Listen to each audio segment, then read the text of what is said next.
Welcome to Big Boy Crypto, home of the Bit Squad, the largest, greatest crypto community in all the interwebs. No channel works harder to keep you in the know about crypto. My name is Ben. It's another Sunday drive video where I drive to church, tell you what's going on in the world of crypto. A lot of people ask why my family's not with me when I drive to church. It's because they're already there. I run late. They don't. So anyways, the point here is I want to talk about this thread I put out on Twitter the other day on Friday, having to do with a conversation I had with a politician who's got all the connections, knows what's happening in the world of regulation when it comes to crypto, what they're targeting next.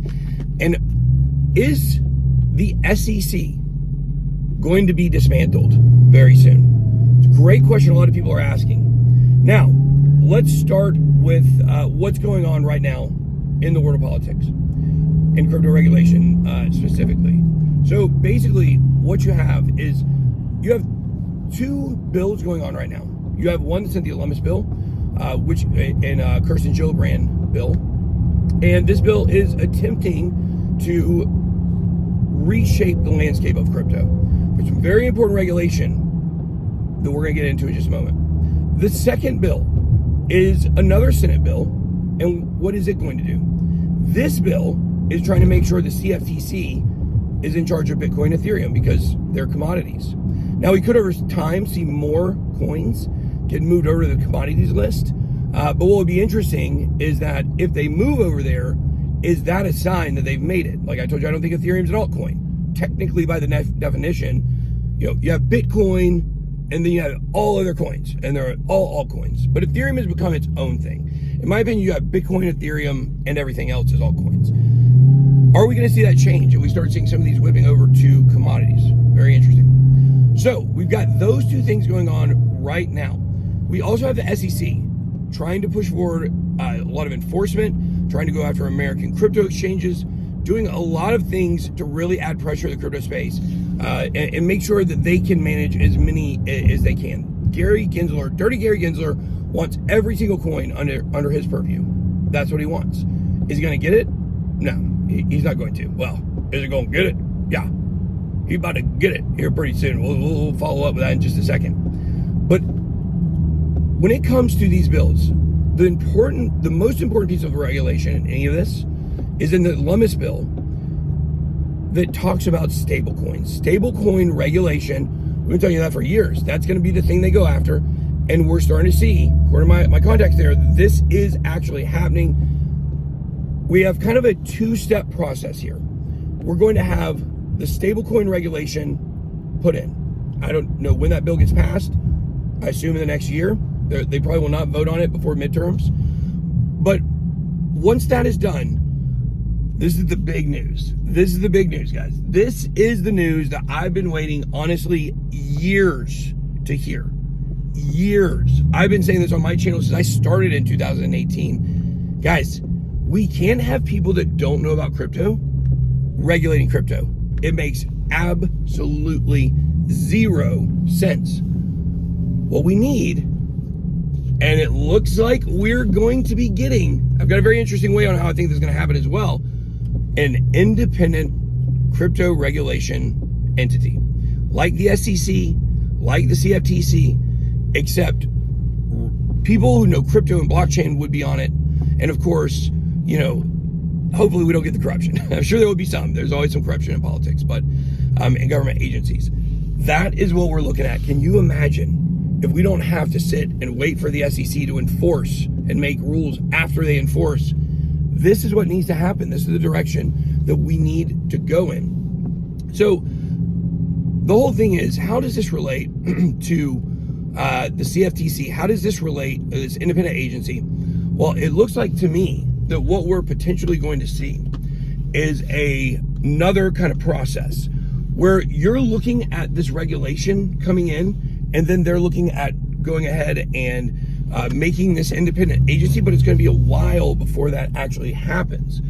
What they're going to do is they're actually going to most likely create an independent arm of the CFTC. They're the ones that laid the groundwork for a lot of the positive things that we've seen in crypto with Christopher Giancarlo, also known as Crypto Dad from the CFTC. Several years ago, it was sad when he left, but Caroline Pham now is doing a great job with the CFTC. All the politicians love her. They think she's great. They think that she is going to be able to basically really govern the space in a positive way, instead of always looking to just get people in trouble. She wants innovation. She doesn't want to stifle it. And that is really, really good news. So once this arm is created inside of the CFTC, then a few years later, maybe we see this underneath the CFTC agency become its own independent agency. And I believe we're looking at the death of the SEC. I'm not the only person that thinks that. I'm not saying out here spouting stuff that, smarter people than me, like the two of them are out there. They both think this is definitely a possibility. I think it was John Dean that tweeted, or maybe it was, I can't remember who it was actually. Maybe it wasn't John Dean, but he basically said, whoever this person was, that there's a great chance that Ripple has already killed the SEC. It's over for the SEC. They're dead men walking. They know that at this point. This is why they're grabbing control, trying to grab power. There is a strong chance. I was told by this politician, everyone knows, all the senators know, Gary Gensler and William Hinman are as corrupt as the day is long. There's a chance that after all this is over, the Ripple case, William Hinman actually gets charged. I don't think Gary Gensler will get charged in this, but maybe for something else.